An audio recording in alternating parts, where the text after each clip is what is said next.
Two Indiana police officers are in trouble after doing a false arrest on a potential council candidate, town council candidate, because of his possible stance on police. So, look, this is a very odd story. So let's get into the details. Now, first, Brookville Police Chief Terry Mitchum and Officer Ryan Geiser were suspended with pay, unfortunately, from the 9-person police force in Brookville, Indiana. This is on Thursday by the town's council after they had arrested another candidate, Trevin Talheimer, on false drug and rape charges. Wow. Okay. So now there was a July 19th hearing where Franklin prosecutor Chris Huerkamp dropped charges that included drug possession against Trevin Talheimer after an officer and witness recounted how Brookville police had talked about Talheimer. So, again, more details here. Officer Geiser, Ryan Geiser, was apparently not a fan of Talheimer running for city council. Now, according to a friend, Elise Whittemore, who had testified under oath in court, Ryan Geiser called her to ask her to run for that seat that Talheimer was running for as well. He had mentioned specifically that Talheimer had an interest in the race, saying this, quote, "We don't want him on the town board because he hates cops." 3 days later, that same officer arrested him on a phony drug charge. Now, that officer was allegedly investigating a report, allegedly, as I said, from Talheimer's neighbor that some of the items in his house was missing, and Talheimer was watching my house. And so, did he steal my stuff? Geiser went to Talheimer's house and spoke with his roommate and alleged that he had smelled marijuana. He returned with a search warrant January 30th and arrested Talheimer because of alleged drugs that he had found there, which actually did not exist, but also added in a months-old rape allegation that a prosecutor said that he was not able to substantiate. I.e., we don't have any evidence. Sorry. We can't really do anything. No evidence. So again, the cop just kind of throws that in there and says, well, I smell marijuana. I think there's drugs here. And also rape. Right. Okay. Now, Geiser testified that another officer had told him that there was new DNA evidence. But Geiser didn't know what that was.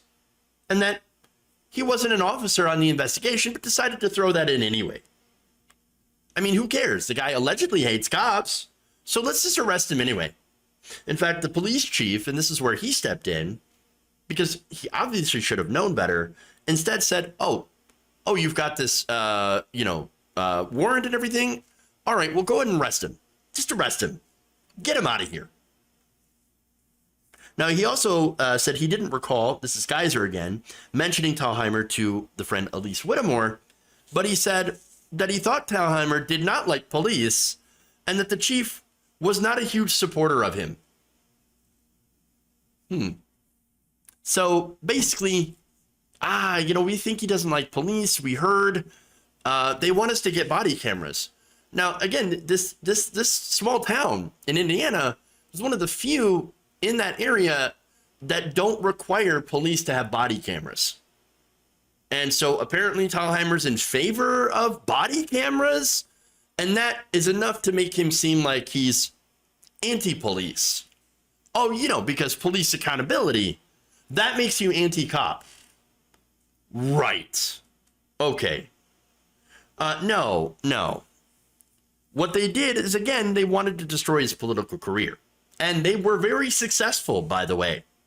Talheimer, after the arrest, decided not to run in the May 3rd primary for town council because the 2,500 resident town had heard about this, these allegations, this arrest for alleged drugs and rape. And of course, you can understand how that would destroy your career in such a small town.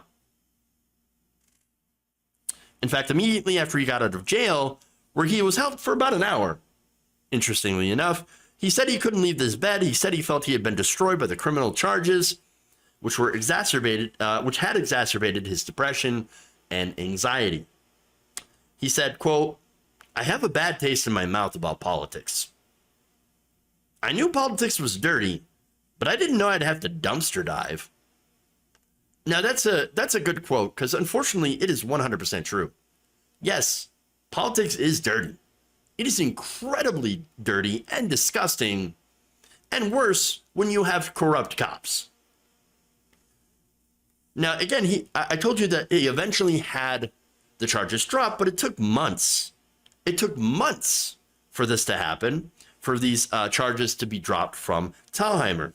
Now, Heerkamp, who also did not pursue the alleged rape charge that the police had investigated, said that he was, quote, "disturbed beyond words by the alleged police conduct," and reported the incident to the Indiana State Police, who are now launching a criminal investigation, or who had launched a criminal investigation.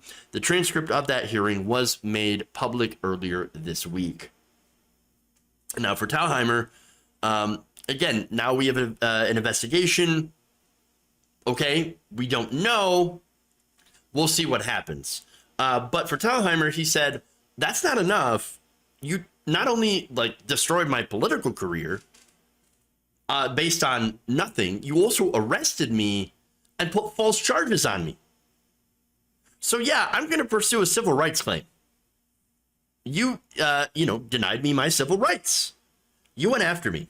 By the way, he also said that he never considered himself anti-police before this experience, but now, well, I think that seems to have changed.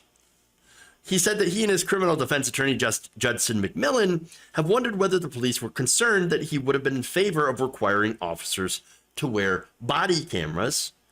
Macmillan also said that Thalheimer is not his first client, or not his only client, to face false or exaggerated charges. Now, that, of course, is very, very disturbing.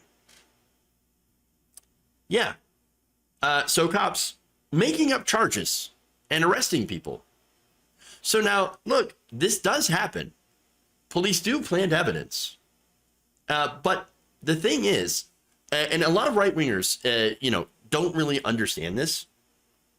They don't go after powerful people like this. They only go after people who can't fight, who can't defend themselves. Generally, ethnic minorities. Poor people. That's who they go after.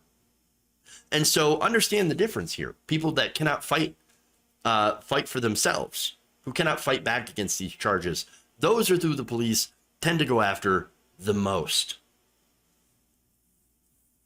So, and again, that's just dangerous and devastating. Now, Macmillan, again, he said Thalheimer, while it's not his only client to face false or exaggerated charges, still he said it was highly unusual for the prosecutor to step in to stop the case, as Heerkamp did. In a legal maneuver, Macmillan said he had seen just twice in 20 years. Now, I think that is also very interesting about that. In fact, Heerkamp said this is the first time he joined a defense motion to suppress charges. He said, quote, and Macmillan said, that's the scary part, is that these things are happening everywhere. Well, I mean, it is true. And again, they always go after the weak. They always go after some of the most powerless people, or people they, I guess, could perceive as possible, I don't know, people that might want to hold them accountable.